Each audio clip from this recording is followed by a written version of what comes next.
Центральная Азия. Республика Таджикистан. Живописная страна, где быстротечные реки и величественные горы создают неповторимый пейзаж. Глубокие корни традиций переплетаются здесь с современными технологиями.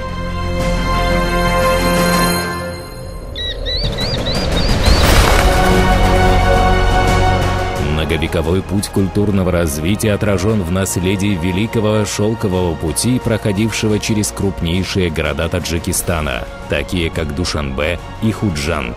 Со времен походов Александра Македонского и до наших дней импорт является одним из важнейших направлений местной экономики. Рынок продуктов питания охватывает более 8 миллионов жителей страны и постоянно растет.